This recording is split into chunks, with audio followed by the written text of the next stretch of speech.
Today we're going to focus on illness and motivation. Has your illness left you feeling unmotivated? What would it mean to you to feel slightly more motivated than you currently feel? We have both experienced how tough it is to stay motivated while dealing with a chronic illness. In the following video, we talk about Abraham Maslow's hierarchy of needs and how it fits within the context of chronic illness.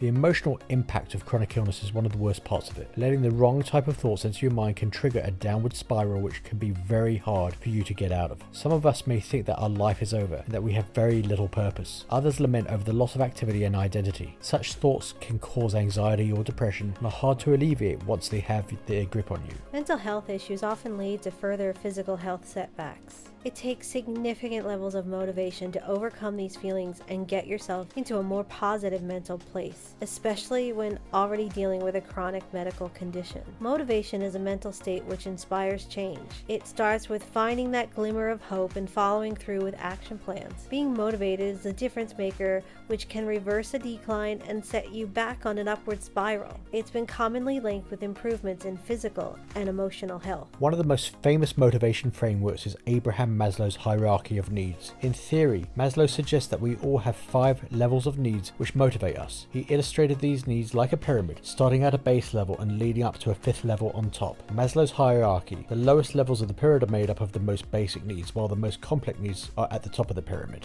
Needs at the bottom of the pyramid are basic physical requirements, including the need for food, water, sleep, and warmth. Once these lower level needs have been met, people can move on to the next level of needs, which are for safety and security.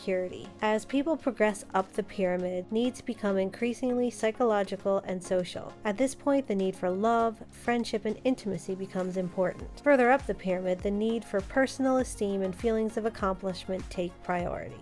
Needs are listed out as physiological, safety, belonging, self-esteem, and self-actualization. They are what we aspire to obtain, but we are unable to progress to the higher ones until we've satisfied the lower levels, which are more contingent to our survival. Each of these needs can be severely compromised for those experiencing major illness. Consideration should be given to the following. Physiological needs relates to fundamentals such as food and water, which when denied will threaten our existence. Ill health is obviously a threat to our physiological well-being and can cause a lot of psychological strain. For those with a chronic illness, motivation to satisfy physiological needs can be met by listening to medical experts and following healthy lifestyle patterns. Safety needs include maintaining shelter, job security, and finances. All 3 of these can be compromised during times of illness, as we may be forced out of work, limiting our income and creating a risk of not being able to afford shelter. This is another potential source of major anxiety for many of us. Motivation in this case may mean openly communicating with employers to keep our jobs open, finding more flexible forms of work, or looking for alternative income streams such as disability and insurance benefits. Belonging needs include being part of a community or peer group. Illness can be very isolating as we no longer have the strength or energy to socialize. Consequently, relationships can fall by the wayside. Time away from our jobs will also mean not being around our work colleagues, which can cause some people stress. Motivation regarding this may mean maintaining alternative connections within social circles. Creating relationships within illness support networks is another alternative.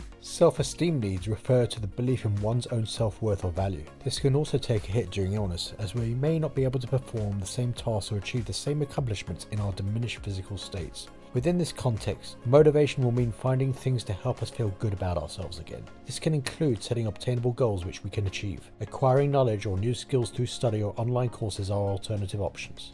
Self-actualization means realizing your full potential. This is of course restricted by one's illness condition. However, if the energy is there, then plans can be made, goals can be set, research can be conducted, and knowledge can be acquired. Taking these steps can be a tremendous motivator and set you back on an upward spiral. We hope that you enjoyed this video and found it helpful.